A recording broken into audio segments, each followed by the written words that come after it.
Oh, je t'élève, mon Dieu, mon roi. Je te bénis, tout-puissant, créateur du ciel et de la terre. Alléluia. Je te glorifie, insondable Dieu de grâce. Je te magnifie, Dieu d'amour. Oh, Seigneur Dieu. Tu es fidèle, Père. Tu es fidèle, mon Dieu, mon roi. Tu es fidèle, mon Seigneur, Dieu de grâce. Tu es fidèle, Dieu de miséricorde, Dieu de justice. Personne n'est semblable à ton notre Père. C'est toi, celui qui est le souverain potier, le Dieu de grâce, le Dieu d'amour. Alléluia. Merci, mon Dieu, mon roi, mon Seigneur. Oh, qu'est-ce que je peux te donner, mon Seigneur? Qu'est-ce que je peux te donner, mon Dieu, mon roi? Je ne suis qu'une plante, Seigneur, que tu as plantée sur terre. Une plante que tu as plantée sur terre, Seigneur de gloire. Qui suis-je, oh Dieu, pour me glorifier? Qui suis-je pour m'opposer à toi, notre Dieu? Qui suis-je, Seigneur, pour m'opposer à toi? Je ne suis qu'une plante que toi tu as plantée, notre Dieu. Je ne suis qu'une plante que toi tu as plantée, notre roi. C'est pourquoi je viens à toi, Père. C'est pourquoi je viens à toi, Père. C'est pourquoi je viens à toi, Seigneur. C'est pourquoi je viens à toi, Tout-Puissant. Oh Dieu, je fléchis mes genoux devant toi, notre Dieu. Le Créateur du ciel et de la terre. Moi que tu as pris comme une plante, notre Dieu. Oh Dieu, que tu as semé sur terre comme une plante que tu peux arracher à n'importe quel moment, Seigneur. Mon Dieu, mon roi, je viens à toi, Père. Je viens à toi, Seigneur. Je viens à toi, Seigneur, à ce moment. Me recommander entre tes mains. Recommandant ceux qui m'écoutent entre tes mains. Recommandant ma famille, mes enfants entre tes mains. Recommandant cette commission entre tes mains, Père éternel. Alléluia. Merci, Seigneur. Merci, Jésus. Merci, mon Dieu, mon roi. Merci, mon Créateur. Alléluia. Oh, merci Père. Alléluia. Personne n'est semblable à toi, Jésus.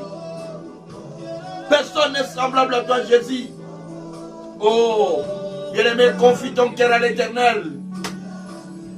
Recommande ton cœur à l'Éternel à ce moment. Demande à Dieu de toucher ton cœur au travers de la parole qui va sortir. Demande à Dieu de toucher ton cœur par ce moment d'adoration devant le Seigneur. Merci Seigneur. Merci Jésus. Merci mon Dieu. Merci mon roi. Merci mon Créateur. Merci mon Seigneur. Oh Jésus. Qu'est-ce que je te donnerai, Père? Qu'est-ce que je te donnerai, Seigneur? Tu es le seul vrai Dieu. Le roi des nations, l'incomparable Dieu, la lumière du monde. Le souverain potier de Dieu de grâce. Alléluia. Oh Jésus, merci. Merci Seigneur, merci Seigneur. Alléluia. Yebreko sokoria baba baba rakoshantaria baba. Zabreko toko sokoria baba rakoshenteria baba.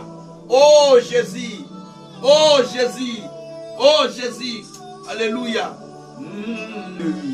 Oh Père, je ne suis qu'une plante, Seigneur. Une plante que tu as semée sur terre. Une plante que tu as semée sur terre, Seigneur. Oh, tu as besoin de voir près de moi des fruits, mon Dieu. Mon Seigneur, mon Dieu, mon roi, merci. Merci pour ta parole, merci pour ta parole ce soir.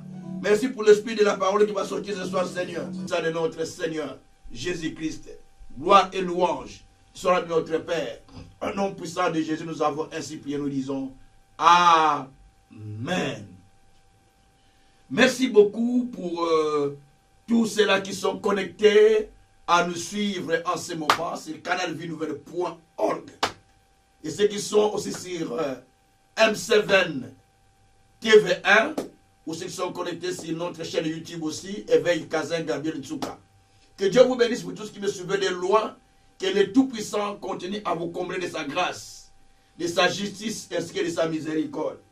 Parce que le Dieu souverain est là pour nous instruire, pour nous enseigner et pour nous amener dans sa présence. Nous bénissions le Tout-Puissant, nous glorifions le Seigneur Dieu qui a permis que nous puissions nous retrouver tous ce soir devant lui, afin que nous puissions partager sa parole, que nous puissions partager la pensée du Créateur.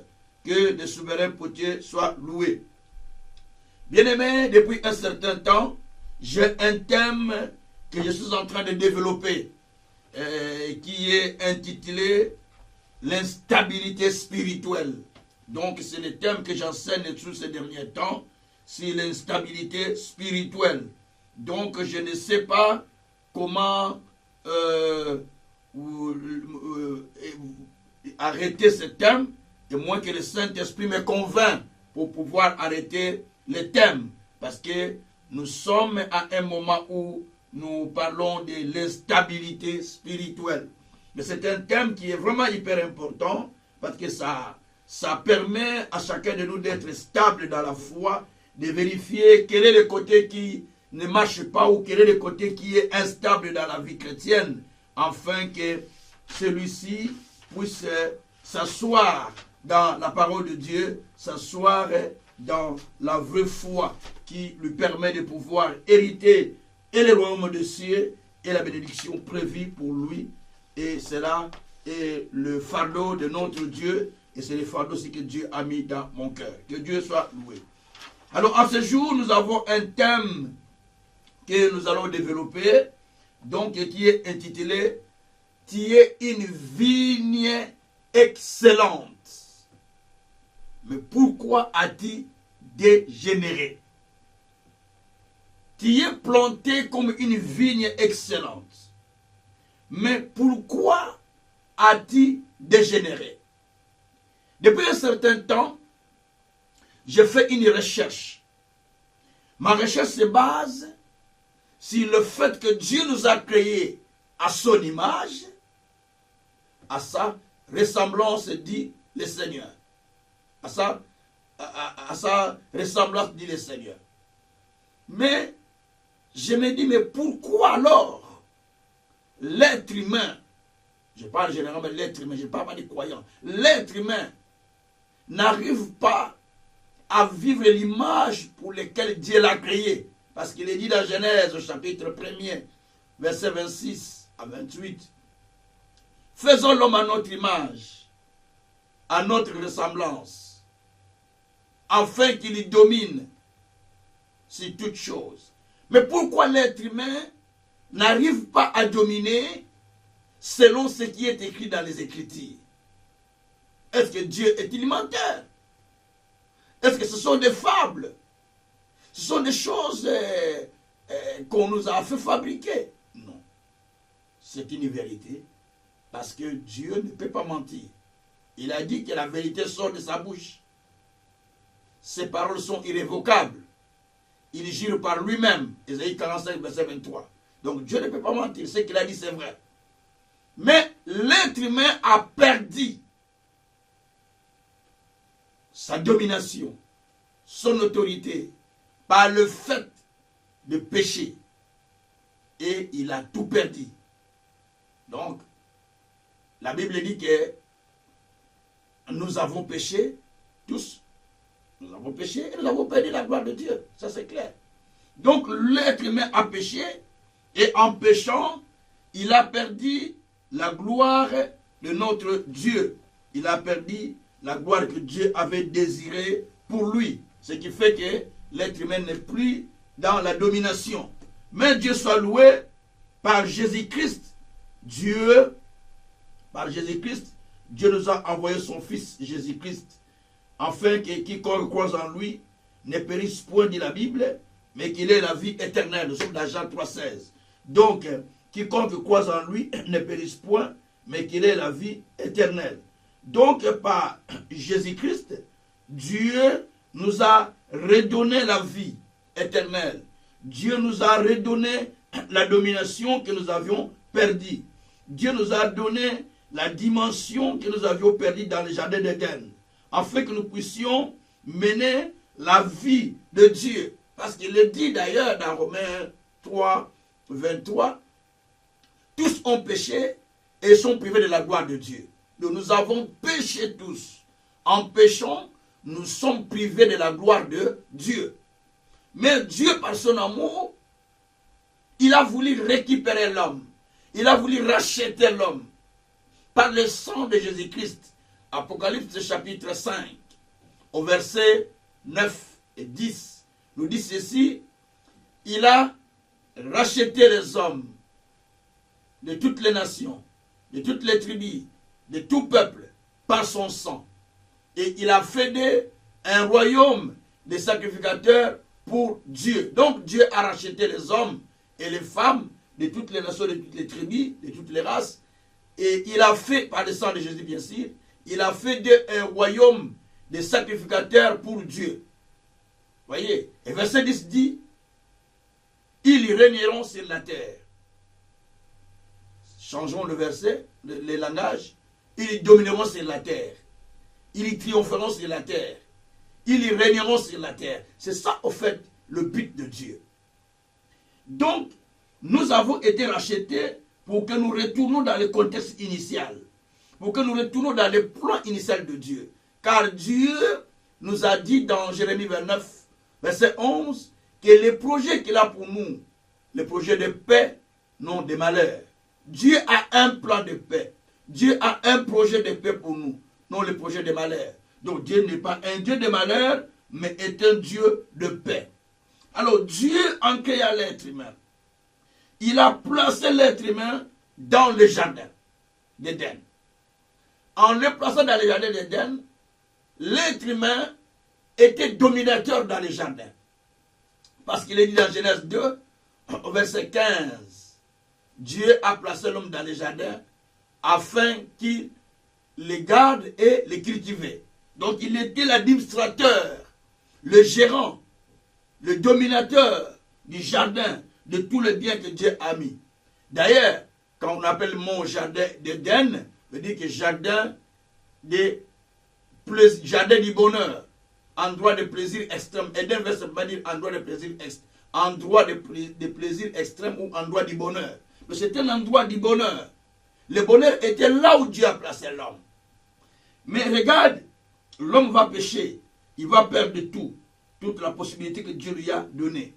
Mais je suis au verset 3 de Genèse, au chapitre 3 de Genèse, j'aimerais bien lire quelque chose ensemble avec vous, et qui va plus nous interpeller tous, pour comprendre lorsque l'homme est détaché de Dieu, quelle est l'attitude qu'il habite. Quand l'homme commence à dégénérer, quelle attitude qu'il habite. Parce que Dieu nous a plantés comme une plante excellente. Jérémie 2, il va falloir que je commence à lire par ce verset d'abord pour que nous comprenions notre terme.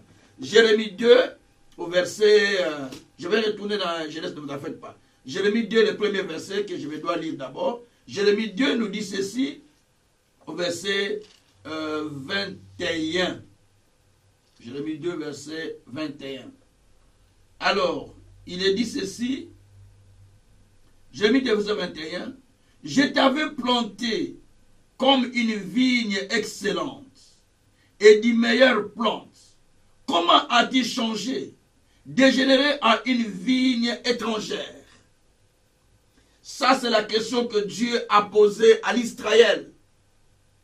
Je t'avais planté comme une vigne excellente, comme une plante, une meilleure plante.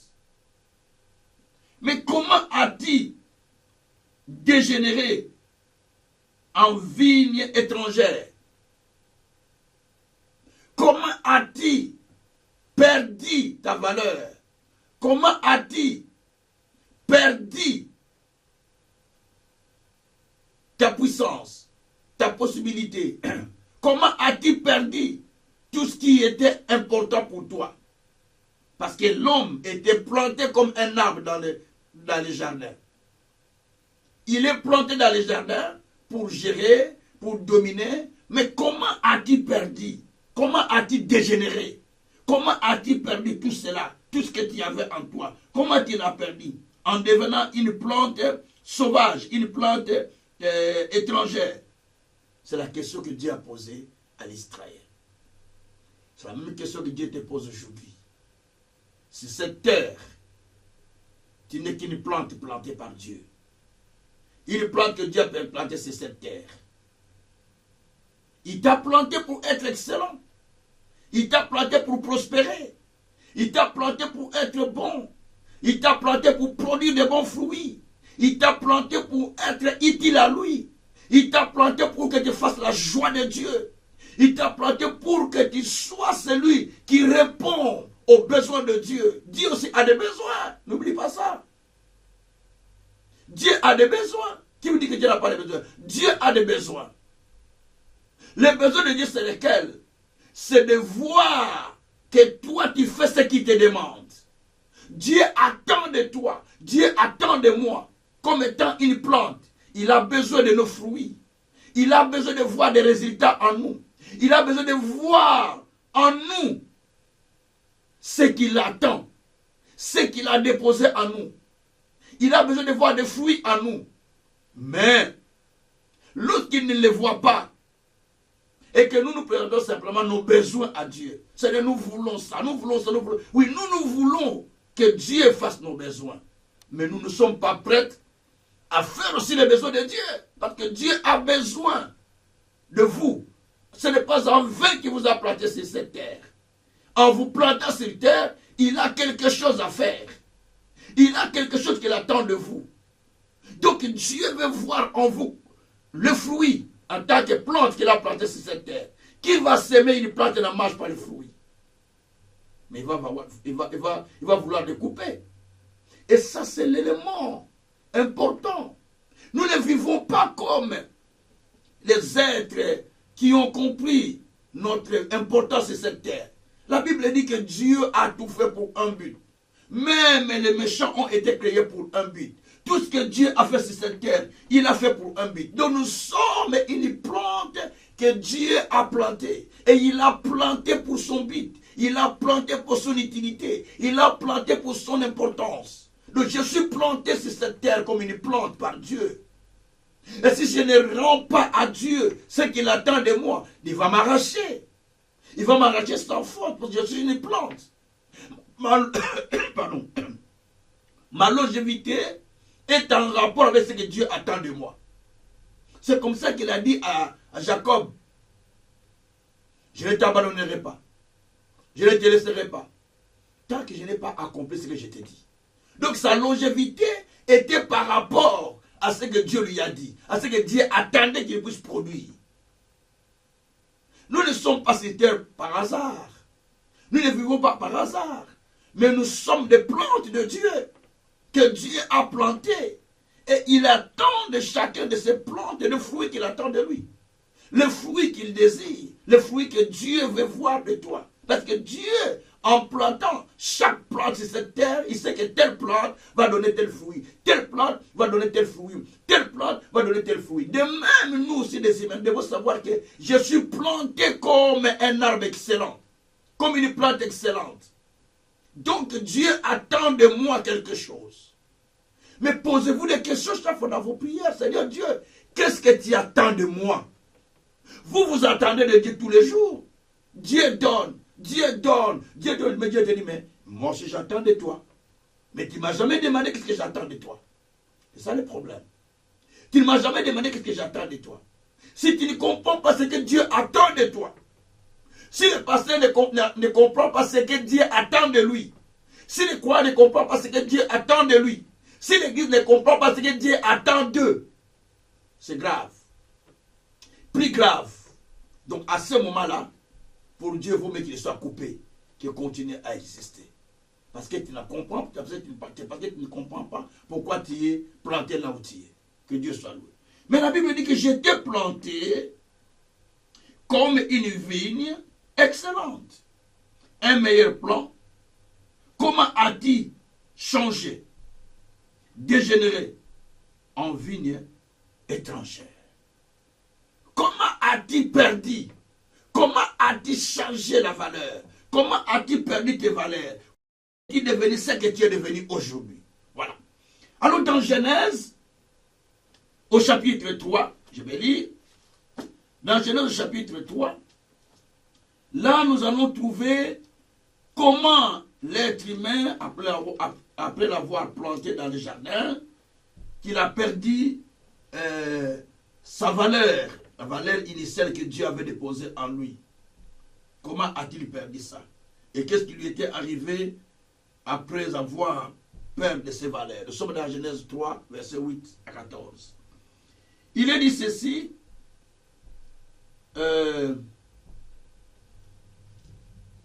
Alors, Alors, ils entendirent la voix de l'Éternel Dieu qui parcourait le jardin vers le soir. Et l'homme et la femme se cachèrent loin de la face de la terre. De la face de l'Éternel Dieu, au milieu des arbres et du jardin. Vous entendez? Ils se sont cachés au milieu du jardin, au milieu des arbres et du jardin. Mais écoutez le verset 9. Mais l'Éternel Dieu appela l'homme et lui dit, où es-tu?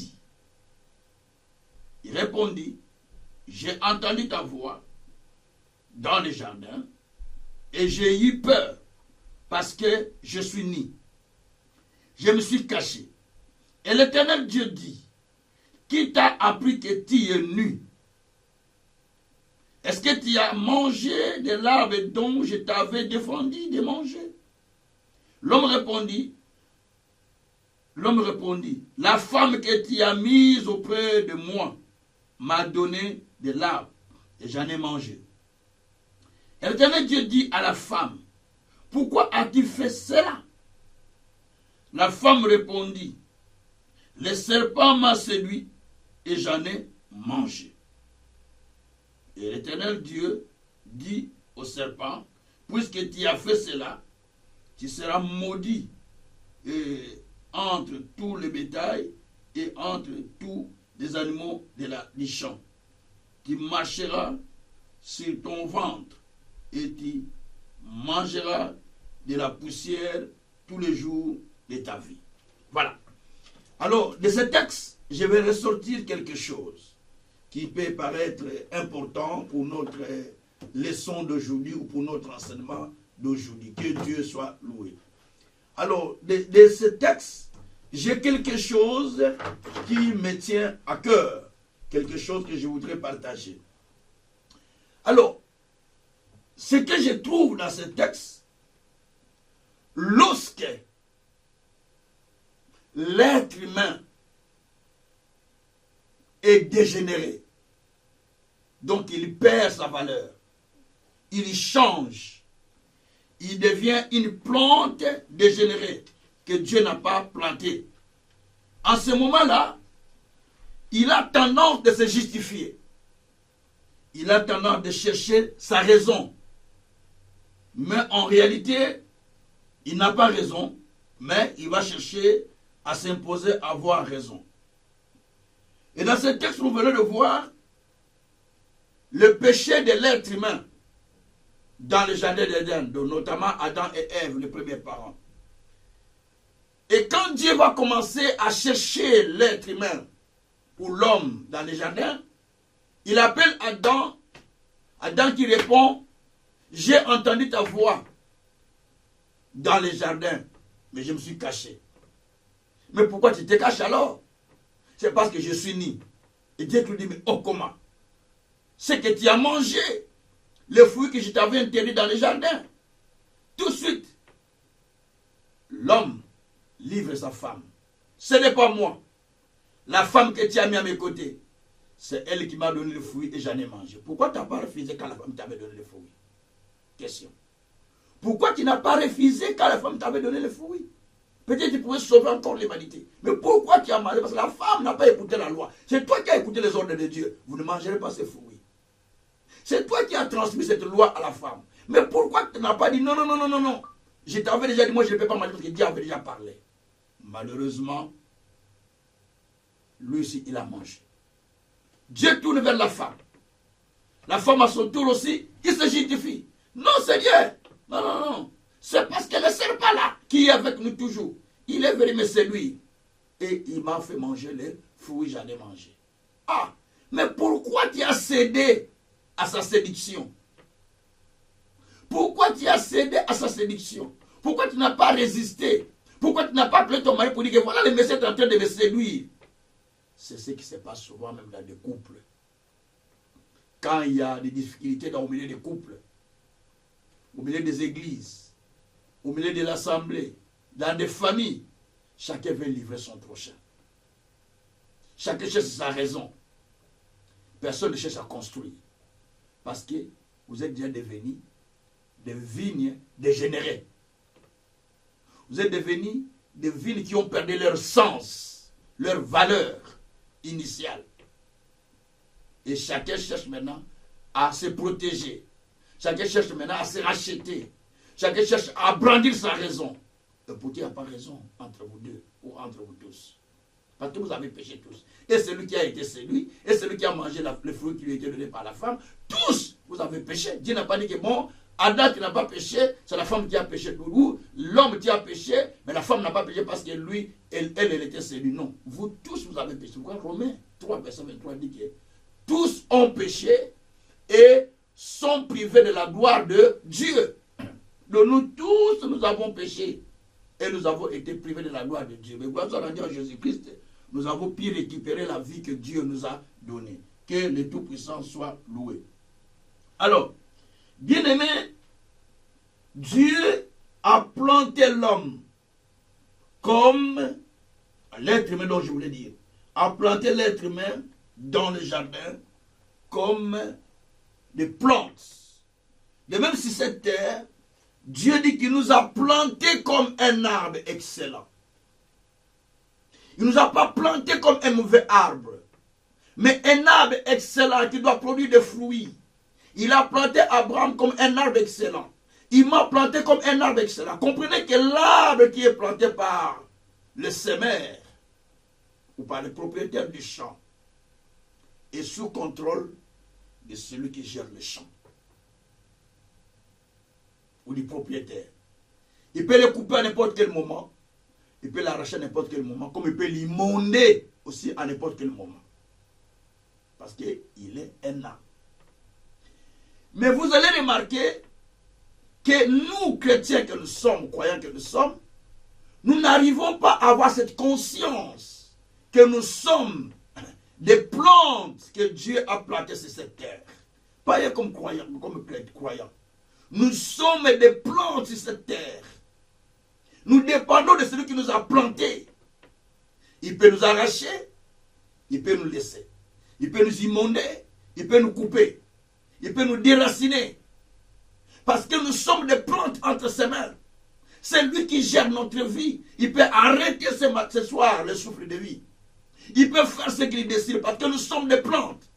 Il plante, il dit la terre à son maître, non, même encore du figuier. Il plante, il dit à son maître, non, donne-moi de tels fruits. Il plante, il dit donne-moi telle chose. C'est ça. Une plante a sa spécificité. S'il est un manguier, il va donner des fruits de mangue. S'il est un avocatier, il va donner des avocats. S'il est papayé, il va donner des papayes. Donc, s'il est olive, il va donner des oliviers, il va donner des olives. S'il est figuier, il va donner des figues. Donc, il ne va pas chercher, les figues ne vont pas convoiter les oliviers. Olivier ne va pas convoiter les avocatiers. Avocatier ne va pas convoiter les manguiers. Les manguiers ne vont pas convoiter tel fruit. Donc chaque fruit est resté le même. Il garde sa spécificité. L'essentiel pour lui qu'il donne des fruits à sa saison. Et c'est comme ça aussi la vie chrétienne.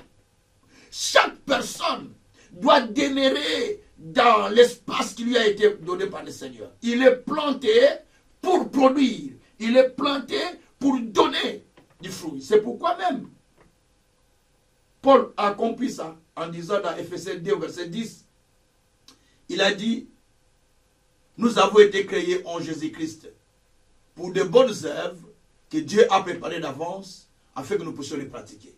Donc nous avons été créés en Jésus-Christ pour de bonnes choses, pour de bonnes œuvres que Dieu a préparées afin que nous puissions les pratiquer. Que Dieu soit loué. Donc nous sommes des plantes que Dieu a plantées sur terre.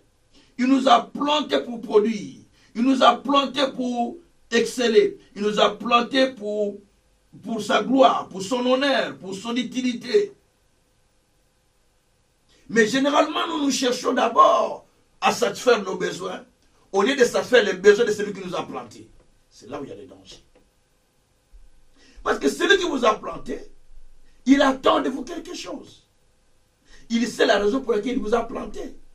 Et vous devrez chercher Demandez à Dieu, quelle est ma raison d'être sur cette terre?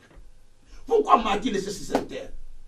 Quelle est ma raison, Seigneur, pour laquelle tu me donnes encore des années? Je vois souvent des gens dans des réseaux sociaux. Oh, Dieu m'a donné encore une année de plus. Oh, Dieu, mais quelle est la raison pour laquelle Dieu t'a donné une année de plus? Qu'as-tu fait avec les années que Dieu t'avait déjà données? Quels sont les fruits que tu as donnés à Dieu qui lui sont utiles?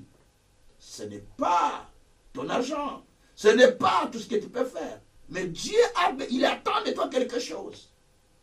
C'est pourquoi il faut demander à Dieu, Seigneur, quelle est mon importance sur cette terre? Qu'est-ce que tu attends de moi? Dieu te dira ce que tu dois faire. Si c'est pour l'avancement de son royaume, j'attends de toi que tu m'amènes les âmes au salut. J'attends de toi que tu donnes ton argent pour le soutien de l'œuvre de Dieu.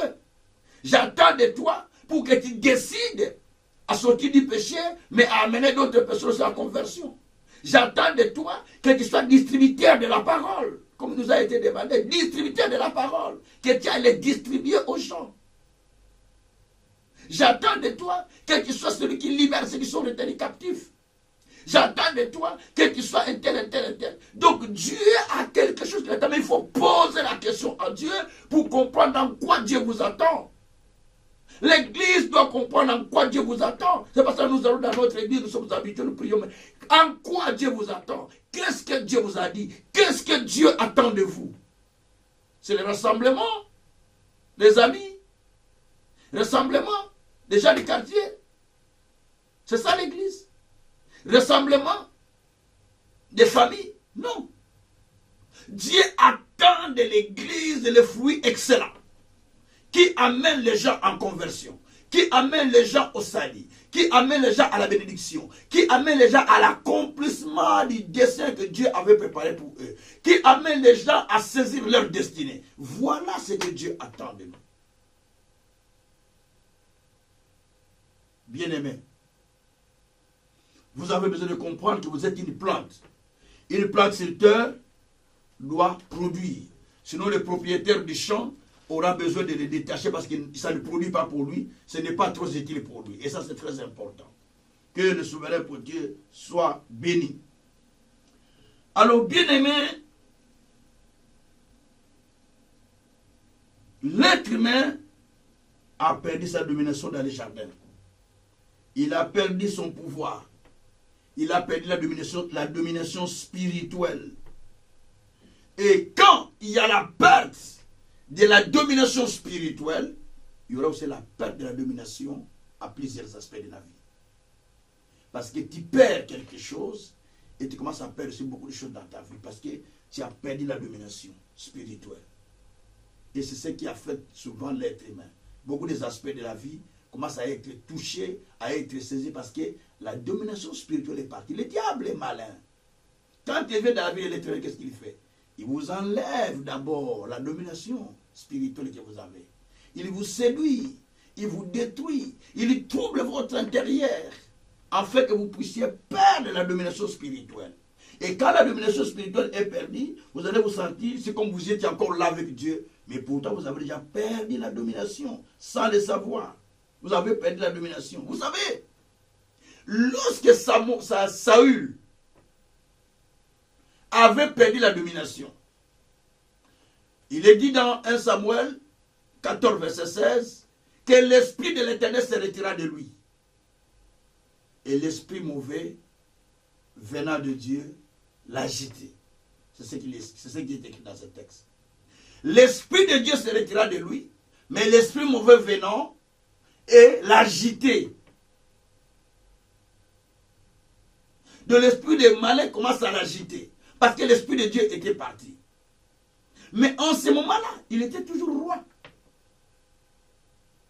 Tous ceux qui étaient autour de lui savaient qu'il était notre roi. La seule personne qui savait qu'il n'était plus roi, c'était Samuel. Samuel était prophète, il a compris que lui, malgré qu'il est là, mais il n'est plus roi. Parce que l'esprit de Dieu qui était sur lui comme roi n'était plus là. L'esprit de Dieu l'avait quitté. Mais les titres, la domination, les titres là étaient toujours avec lui. Parce qu'il avait reçu l'onction, n'oublie pas.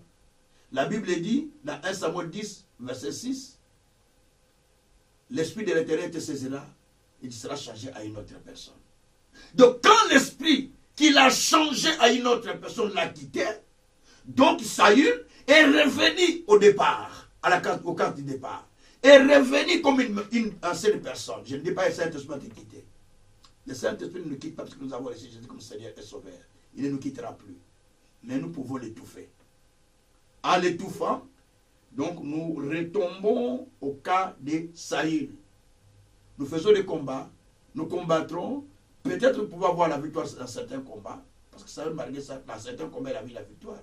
Mais dans d'autres combats, nous perdons. Mais l'objectif, mais la finalité, Dieu sait que tu n'es plus. Donc, juste il attend le temps pour t'arracher. C'est ce qu'il a fait avec Saül. Donc, ici, Saül avait perdu. Mais en perdant, il a dégénéré en vie de sauvage. Donc là, il a perdu tout. Mais seul Samuel qui savait que Saül n'est plus ce qu'il était. L'esprit là qu'il avait reçu, qu'il a changé une autre personne, n'est plus en lui. Donc il est redevenu comme il était auparavant avant qu'il ne reçoive l'onction là qu'on a posée sur lui. C'est pourquoi les esprits commençaient à l'agiter. Mais quand l'esprit était encore sur lui, aucun démon ne l'agitait. Aucun esprit ne l'agitait parce qu'il était encore avec l'esprit là que Dieu avait déposé sur lui. Mais quand l'esprit l'a quitté, il a commencé à être agité. Le premier signe qui prouve que tu deviens instable, les agitations. Cela veut dire que tu as perdu quelque chose. Tu es agité, parce que tu as perdu quelque chose. Même si tu te caches, comme Saül, mais sache que tu as perdu quelque chose. Je l'ai dit, selon les Écritures. Donc tu as besoin à ce moment-là, en tant que croyant, de se ressaisir, de dire non, c'est que j'ai perdu quelque chose. Nous les croyants, nous ne sommes pas prêts, ou nous n'avons pas l'habitude d'accepter, d'aller voir un homme de Dieu, d'aller voir un servant de Dieu, un serviteur de Dieu, de lui expliquer que là je sens que j'ai perdu quelque chose. On va seulement faire comme Saül. Je suis toujours roi. Je suis toujours roi, mais quelque chose est parti. Tu es roi, mais il y a quelque chose qui est parti. C'est cela qu'il faut rechercher. C'est cela qu'il faut retrouver. Que Dieu soit loué. Alors, bien aimés, nous allons constater ici que lorsque quelque chose est parti, lorsque l'esprit était parti de Saül, l'esprit de Dieu, première chose c'était l'agitation. La deuxième chose, c'était la haine contre David, contre ceux qui veulent le sauver. Si tu sens la haine en toi contre les gens qui peuvent te sauver, comme les gens qui peuvent t'aider, comme les gens qui peuvent te conseiller, comme les gens qui peuvent te motiver, comme les gens qui peuvent te soutenir, sache-le que tu as perdu quelque chose. Tu as perdu quelque chose, c'est que l'Esprit de Dieu est parti. Tu as la haine contre tel, tu as la haine contre tel, moi je ne l'aime pas. Dis-moi, qui tu vas aimer toi dans ta vie? Tout le monde ne te l'aime pas. Tout le monde ne te l'aime pas, tu vas aimer qui? Il y a certaines personnes qui se croient beaucoup plus spirituelles que les autres. Pour eux, ils voient qu'ils sont beaucoup plus mieux que les autres. Ils sont plus mieux que... Mais si tu t'examines bien toi-même, tu vas remarquer que toi aussi tu es fautif. Toi aussi tu es plus mauvais peut-être que l'autre que tu condamnes. Je vois ça souvent. Ah, tel frère, je ne l'aime pas. Il est comme ça. Ah, tel sœur, il est comme ça. Mais quand tu regardes le mal d'autrui, examine chez toi aussi cela qui n'est pas aussi pareil chez toi-même, où il n'y a pas quelque chose de pareil chez toi. Tu montres le doigt à quelqu'un, mais essaye d'examiner toi-même aussi, avant de taxer l'autre. Et c'est ça le problème. Donc, cela prouve qu'il y a quelque chose qui t'a quitté. Et troisième chose, tu vas voir l'esprit de trahison, comme c'était le cas d'Adam et Ève. Il y a maintenant la trahison qui commence à se faire là. On trahit l'un, on trahit l'autre parce qu'on a perdu quelque chose. On a perdu quelque chose. Proverbe, chapitre 17, verset 9. Celui qui rappelle les fautes de son prochain dans ses discours, il divise. Il n'a pas l'amour. Donc cela veut dire qu'on n'a pas l'amour dans ces cas-là. On fait que trahir l'autre. c'est un signe qu'il y a quelque chose t'a quitté. Et tu dois te ressaisir pour retourner parce que nous sommes des plantes. Dieu peut nous enlever à n'importe quel moment. Nous sommes des plantes de Dieu. Alors, bien-aimés, Dieu nous a plantés comme une vigne excellente, comme nous venons de le lire.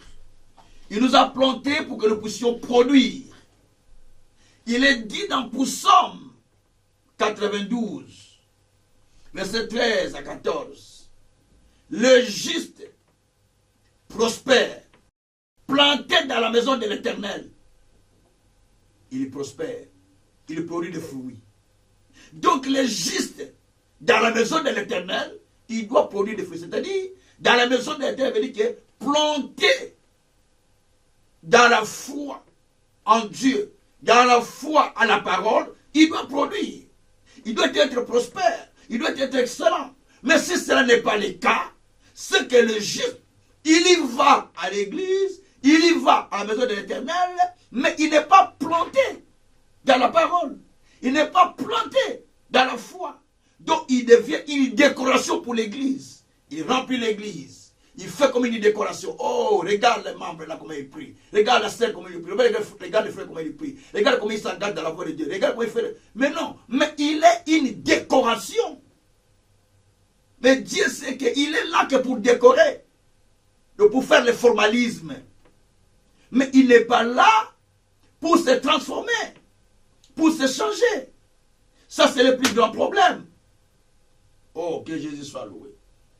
Alors, bien-aimés, Dieu attend de nous quelque chose.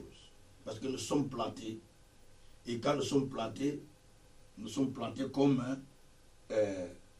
des plantes que Dieu a plantées de façon excellente. Mais pourquoi nous dégénérons? Pourquoi nous sommes en train de dégénérer? Nous qui étions plantés comme des plantes excellentes. Des plantes qui doivent prospérer, des plantes qui doivent donner à Dieu ce qu'il attend. Mais pourquoi alors nous dégénérons? C'est ça la question que je pose. C'est ça ma question. Mais la réponse est dans la Bible. Vous savez, Dieu a planté l'homme sur terre pour produire.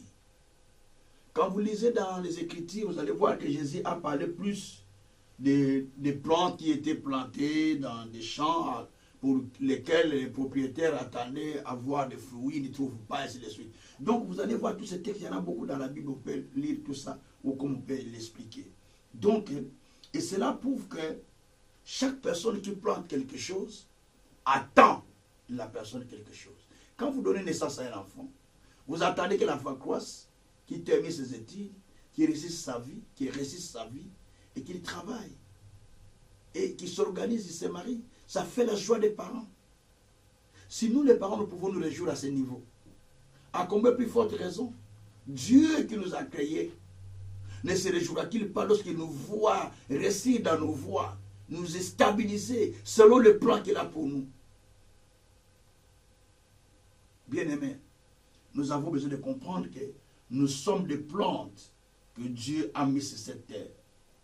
Dieu nous a mis sur la terre pour que nous devenions des plantes qui sont stables, des plantes qui progressent, des plantes qui avancent, des plantes qui donnent des fruits à celui qui l'a planté.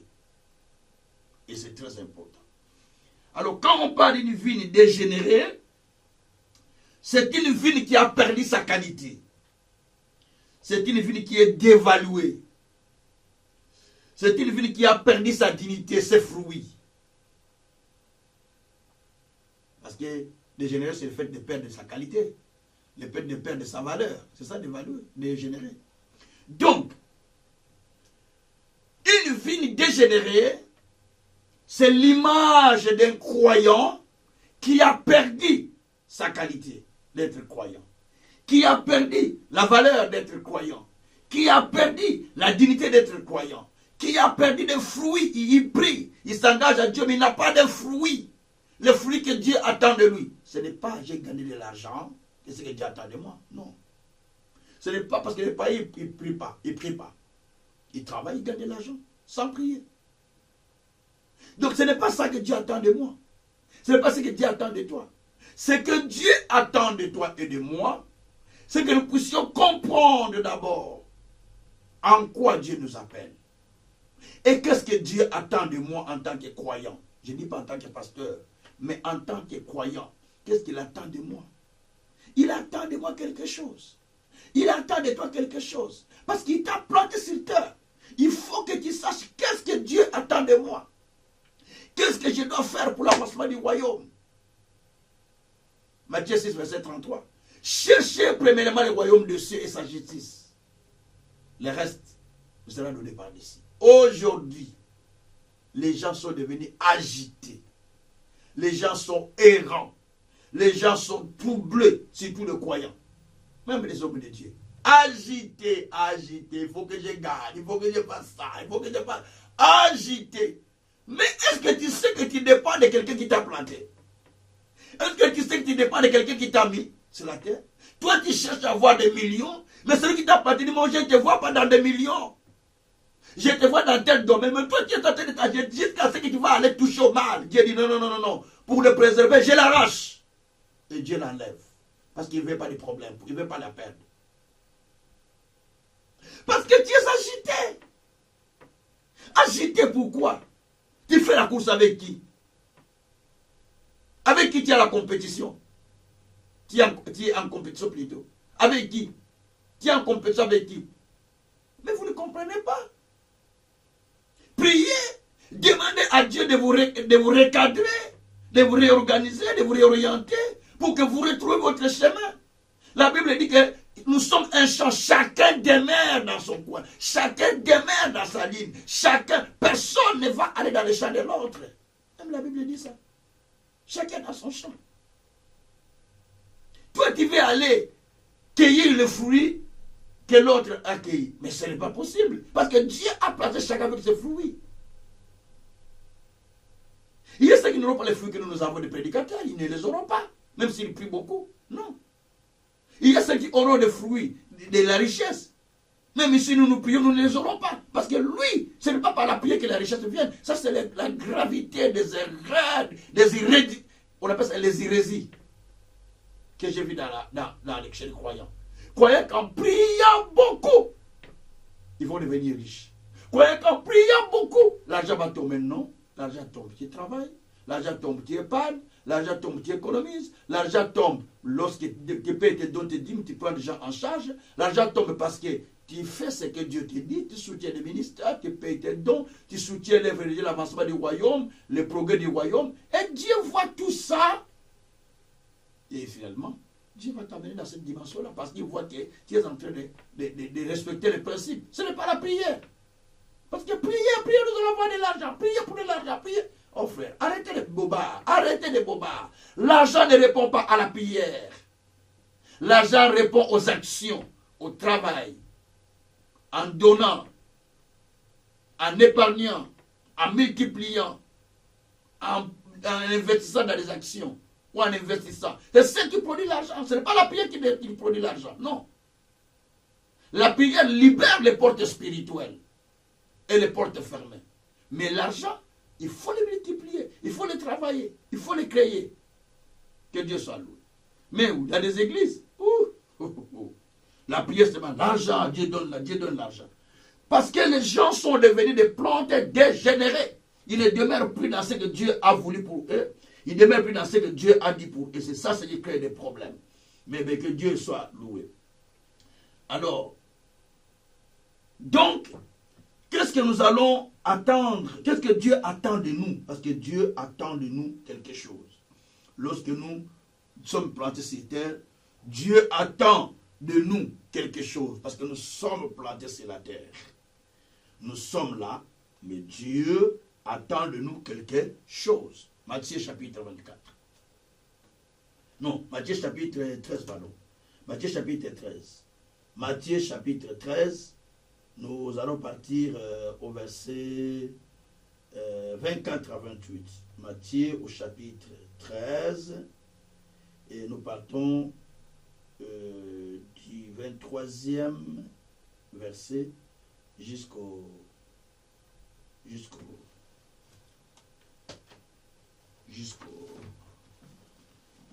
28e verset. Matthieu 13.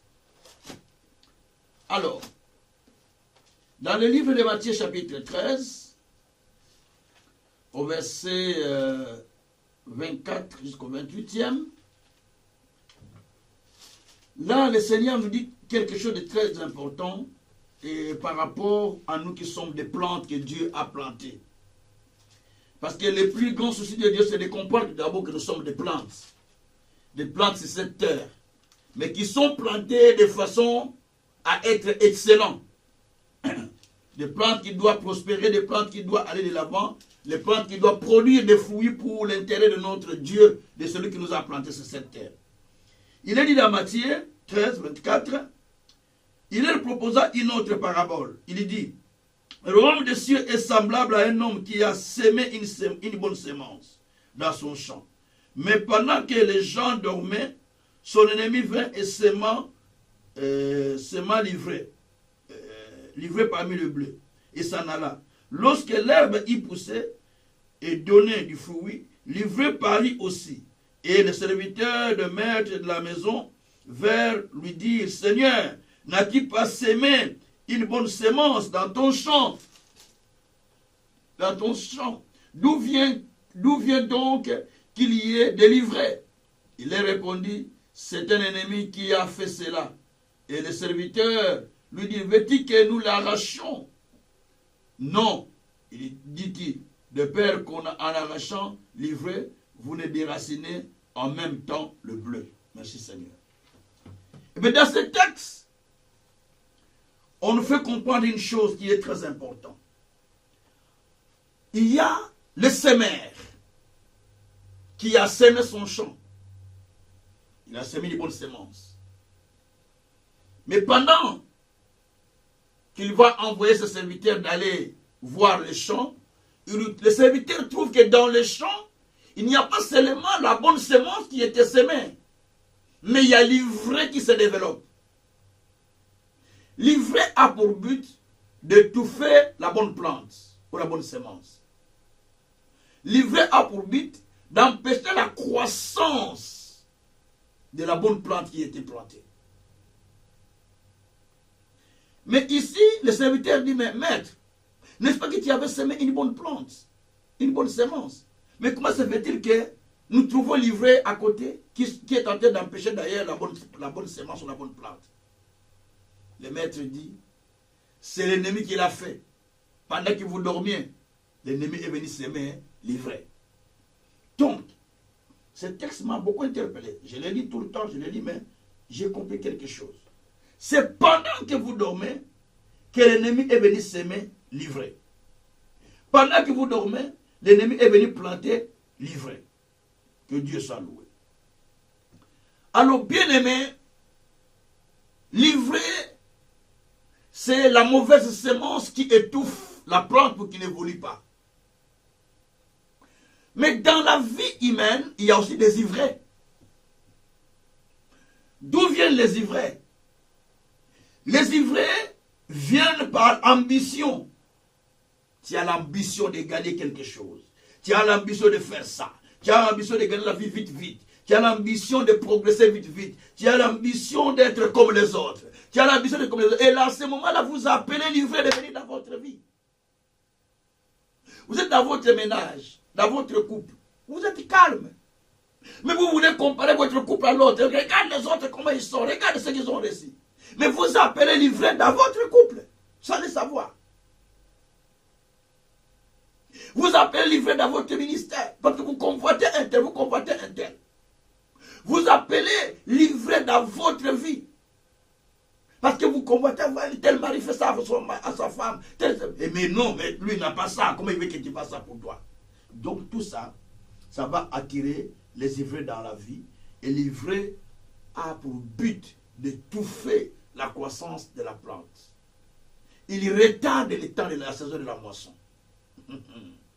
Il retarde la saison de la moisson. C'est ça l'ivraie. Alors ma question est celle-ci.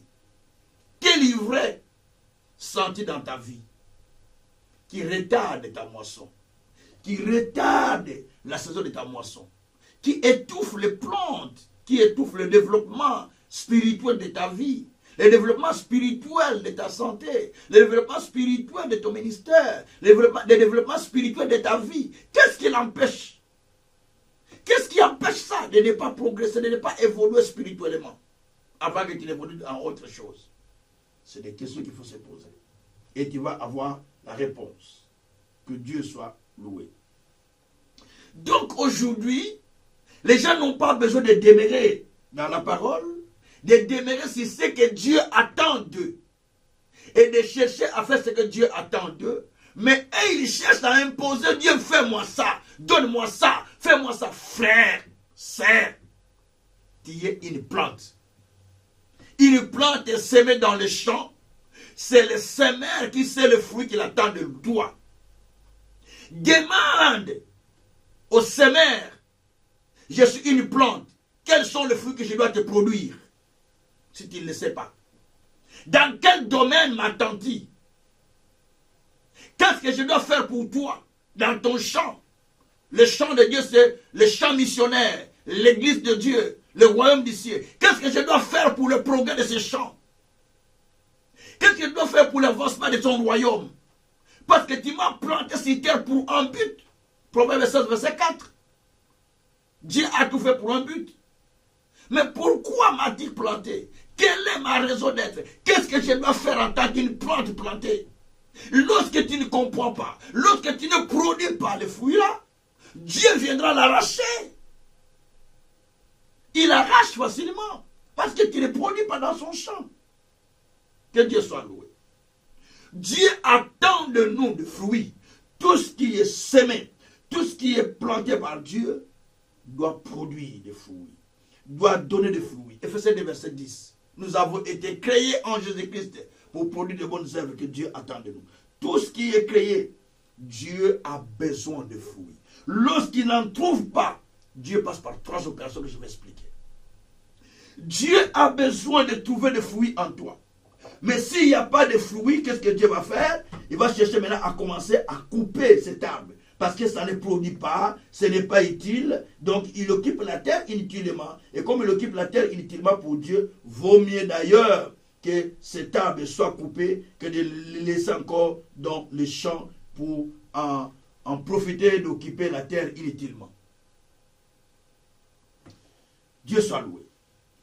Alors, si nous ne portons pas de fruits, selon que Dieu l'attend de nous, il y a 3 choses qui nous attendent. Écoutez-moi bien. 1. Dieu va passer par l'opération couper et jeter au feu. Luc 13, verset 6 à 9. Le Seigneur a dit que tout arbre qui ne porte pas de fruits sera coupé et jeté au feu. Donc, il dit ceci dans le 6. Il dit aussi en parabole, un homme avait un figuier planté dans sa vigne. Il vint pour chercher des fruits et n'en trouva point. Alors il dit au vigneron, voilà 3 ans que je viens chercher les fruits à ce figuier. Je n'en trouve point. Coupe-les. Pourquoi occupe-t-il la terre inutilement? Et le vigneron a dit, ah, maître, pardon, donne encore un peu de temps que je vais te du fumier. Peut-être l'année prochaine il pourra produire. Chaque année qui t'est donnée, c'est une année fumier. Je vais l'expliquer. Une année fumée, une année immondice. Donc Dieu a ajouté l'immondice dans ta vie pour que tu produises. Donc je le répète, chaque année de plus qui t'est donnée est une année immondice. Donc Dieu t'a immondé d'une année pour que tu puisses produire l'année qui vient, cette année-là qui vient. Et plus que tu ne produis pas, plus que Dieu est en train de diminuer les années de ta vie. Parce que tu ne produis pas pour lui. Plus que tu es utile pour son royaume, plus que tu es utile pour l'avancement, Dieu est en train de faire quelque chose. C'est pourquoi cet homme-là a dit, maître, ne le coupe pas, pardon. Il n'a pas produit pendant 3 ans, tu viens chercher le fruit qu'il ne trouve pas. Pardon, laisse-le encore. Je vais mettre du fumier, je vais immonder, je vais mettre des immondices. Comme ça, ça va recevoir la paix de la vitalité et ça va produire pour l'année qui vient. Et le maître l'a laissé. Je vais dire à quelqu'un, tu viens de faire l'anniversaire, non? On t'a donné une année d'immondice. Une année où on t'a immondé. Année d'immondice que tu es en train de vivre. Cette année d'immondice, Dieu attend que tu fasses quelque chose. Cette année d'immondice, Dieu attend que tu fasses quelque chose. si tu ne te répands pas de ta vie, si tu ne te répands pas de ton comportement, si tu ne changes pas, si tu ne te décides pas de devenir l'arbre planté pour donner du fruit à celui qui l'a planté, l'année qui vient, Dieu va te couper, sans faute. Je ne souhaite pas ton mal, mais j'ai dit la parole, j'ai lu les Écritures. Dieu va couper. Mais moi, je suis en train aussi de te donner l'immondice par la parole que je suis en train de te donner. Je suis en train de t'immonder pour que l'année qui vienne, pour que l'année qui était ajoutée, tu puisses profiter de faire quelque chose pour Dieu, pour son avancement de son royaume. Et c'est très important. Que Dieu soit loué.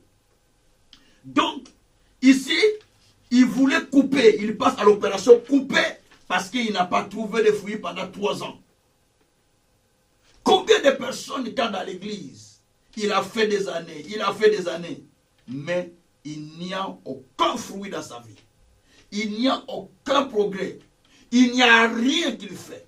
Ne sais-tu pas que ta longévité est en rapport avec le fruit que Dieu attend de toi, avec le travail que Dieu attend de toi, avec la mission que Dieu attend de toi? Pourquoi tu veux te dire, moi, toi tu dépasses la parole? Toi tu dépasses celui qui t'a créé? C'est ce que tu penses? Tu ne peux pas te soumettre à la parole? Mes sœurs, frères, je ne sais pas comment vous comprenez Dieu. Moi j'ai peur. J'ai peur. Parce que j'ai dit à Dieu, non Seigneur, s'il faut me prendre, prends-moi au temps que je sens que ma mission est finie. Mais s'il faut m'arracher en coupant la mission, c'est dire que je n'ai pas une bonne place à ce moment-là où je pars. Parce que j'ai été arraché. Toutes les personnes qui meurent ne meurent pas dans la bonne condition. Il y a ceux qui sont arrachés par Dieu à cause de la colère. Il dit, Loma, viens, quitte-la, viens. Il arrache la personne. Parce qu'il n'accomplit pas la mission pour laquelle il est établi sur la terre. Que Dieu soit loué. Donc, il faut se poser beaucoup de questions. En quoi Dieu m'attend? En quoi Dieu m'attend? Qu'est-ce que je dois faire de lui? Qu'est-ce que je dois faire plutôt pour lui? Qu'est-ce que je dois présenter à l'Éternel comme fruit? C'est très important. Et la deuxième opération que Dieu va faire lorsque tu ne produis pas de fruits, il passe à l'opération maudire et sécher l'arbre. Nous sommes dans Marc 11, verset 12 à 14. Jésus passait avec ses serviteurs. De loin, il avait déjà faim. De loin, il aperçut un arbre, un figuier, espérant trouver le fruit dedans. Mais il arrive près, il n'avait pas de fruits. Il maudit ses fruits, cet arbre, disant, plus jamais on mangera encore de tes fruits. Et quand il a parlé, l'arbre est séché. Ils sont partis au retour. Les disciples ont constaté que l'arbre sur lequel il avait parlé était séché. Bien-aimé. L'opération séchée, lorsque Dieu voit que tu ne produis rien pour lui, tu ne donnes rien pour lui, tu n'es pas utile pour lui, il commence à te sécher. Comment te sécher? Il sèche dans plusieurs domaines. La maison est séchée, les finances sont séchées, la santé est séchée, telle chose est séchée. Il commence à te sécher parce que Dieu voit qu'il t'a planté pour lui. Mais toi, tu crois que la vie, c'est pour toi-même. Tu gagnes l'argent, tu achètes des véhicules pour toi-même. Tu gagnes l'argent, tu fais des choses pour toi-même. Tu fais tout pour toi-même. Mais pour Dieu, il n'y a rien. Donc Dieu dit, je vais te sécher maintenant. Il commence à sécher tous les secteurs. Même le travail, même les mariages, même tout. Tout se sèche. Pourquoi? Parce que Dieu voit que tu ne produis pas le fruit pour lequel, tu ne produis pas le fruit que lui il a besoin. Alors il commence à te sécher. Examine-toi pendant que je parle. Quels sont les domaines qui sont séchés? Est-ce que les domaines qui sont séchés, le travail, le mariage, le couple, les enfants, la santé, ainsi de suite, les finances, tous ces domaines qui sont séchés, pourquoi ils sont séchés? Examine. Et nous nous répondons tous ensemble. Retournons vers Dieu disant, Seigneur, pardonne-moi. Immonde-moi encore. Comme ça, je vais te donner encore des fruits cette fois-ci. Que Dieu soit loué.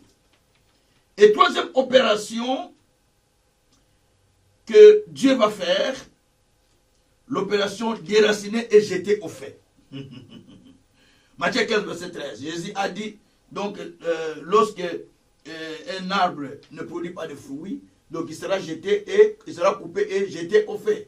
Déraciné et jeté au feu. Donc l'opération déraciné, jeté au feu. Il y a de certaines personnes, vous les voyez dans le Seigneur, mais il est déjà déraciné. Il est à l'église, mais il est déraciné. C'est-à-dire qu'il n'a pas de racines dans la parole. Il n'a pas de racines dans la foi. Il n'a pas de racines dans des révélations. Il n'a pas de racines sur les Écritures. Donc il est là, mais c'est une personne déracinée. Si un vent vient, il tombe. Parce qu'il est déjà déraciné. Il est là donc, sans racines. Un problème, oh, on m'a scandalisé. Un problème, oh, on m'a choqué. Un problème, oh, je me dis quoi, je ne travaille plus. Tu es déjà déraciné, mais tu es posé à l'église. Donc, mais tu es déraciné. Et là, tu as besoin vraiment, tu as besoin de faire attention. Donc, il faut prier le Seigneur qui te pose encore de nouveau. Bien-aimés, nous sommes les plantes de Dieu qui sont semées sur la terre. Moi, je suis une plante. Quand je méritais ces messages, j'ai beaucoup prié, j'ai demandé pardon à Dieu. J'ai dit, Seigneur, pardonne-moi, je suis une plante. Une plante qui est plantée sur terre pour produire des fruits. Une plante qui est plantée sur terre parce que tu attends de moi quelque chose. Seigneur, j'ai compris que je suis une plante. Tu peux m'arracher à n'importe quel moment. Tu peux me prendre à n'importe quel moment. Mais tu m'as planté ce qui est mien. Tu m'as planté comme une vigne excellente. Comme une vigne excellente. Jérémie 2, verset 21. Donc tu m'as planté pour que je sois une vigne excellente. Tu m'as planté aussi dans la maison de l'Éternel. Pour prospérer. Pour donner des fruits. Pour Somme 92 ou 92. Verset 13 à 15. Je suis planté dans la maison de l'Éternel pour prospérer, pour donner des fruits.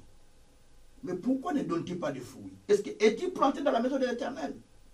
Es-tu vraiment dans la maison de l'Éternel? Quels sont les fruits que toi tu présentes à Dieu?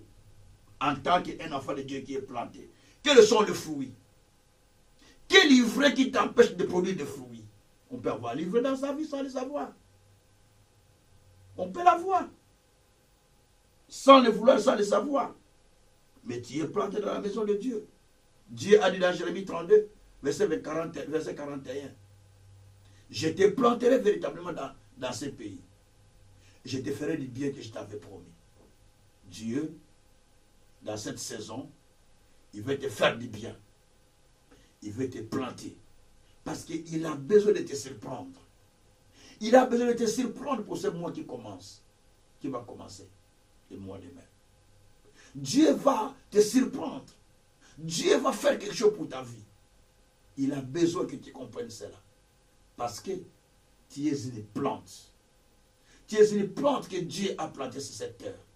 Tu es utile à lui. Qui vient te troubler? Qu'est-ce qui te trouble? Qu'est-ce qui fait que tu ne produises pas de fruits? Qu'est-ce qui fait que tu n'es pas capable de faire quelque chose pour Dieu? Qu'est-ce qui fait que tu retiens ton cœur toujours tu es enfermé? Ne sais-tu pas que tu es une plante? Dieu peut t'arracher n'importe quel moment. Pourquoi tu fais faire têtis avec les semeurs? As-tu déjà vu une plante qui discute avec les semeurs? Dans quel pays, dans quel monde? Ou as-tu vu la plante de la forêt, un arbre de la forêt que Dieu a planté, discuter avec Dieu? Non, je veux ça, non, fais ça, moi ça. C'est là où il y a des problèmes. Tu es une plante, tu dépends de celui qui t'a semé. Tu ne dépends pas de toi-même. Tu ne dois pas imposer à Dieu, fais-moi ça, fais-moi ça. Non, c'est Dieu qui fait de toi ce qu'il fait. Tu es comme un vase entre les mains de Dieu. Voilà là où je m'arrête. Es-tu prêt aujourd'hui de se repentir, de donner ta vie à Jésus pour devenir une plante excellente? Tu n'as pas encore reçu Jésus? Tu veux devenir une plante excellente? Voici l'occasion favorable. Ou tu as reçu Jésus, mais tu as été dégénéré. Ça veut dire que tu as perdu ta valeur. Tu as perdu tes qualités. Tu as perdu la vie de Dieu. Tu as perdu la vie de prière. Tu as perdu la vie. Tu es allé très loin. Voici le moment où Dieu a besoin de toi. Tu peux retourner vers le Seigneur. Je vais prier pour toi.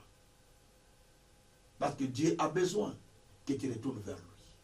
Parce que tu es une vigne que Dieu a préparée.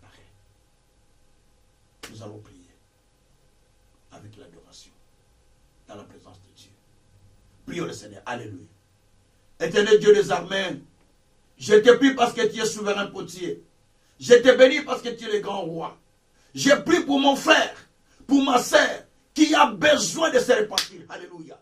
qui a besoin de changer, alléluia, qui a besoin de donner sa vie à Jésus, alléluia, qui a besoin de se transformer, alléluia. Jésus touche son cœur, touche son âme, touche son esprit, qui devient, Seigneur, un instrument que tu prends sur terre pour qu'il te produise des fruits. Oh Jésus, laisse que celui qui croit en ce jour, qui t'accepte comme Seigneur et Sauveur, qui se répande et qui s'attache à toi dans le vrai. Seigneur Dieu, j'ai pris pour quelqu'un qui a besoin d'une repentance.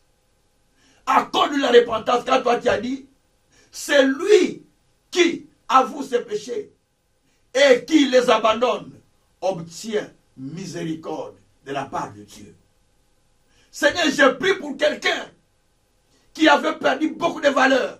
Peut-être c'est la santé, peut-être c'est le travail, peut-être c'est l'argent, peut-être c'est la vie de foi, peut-être c'est la vie de prière, je ne sais pas. Mais éternel Dieu, je te prie de les relever. Je te prie de les relever au nom de Jésus-Christ. Seigneur, amène ces derniers dans la vraie foi, dans l'attachement à toi.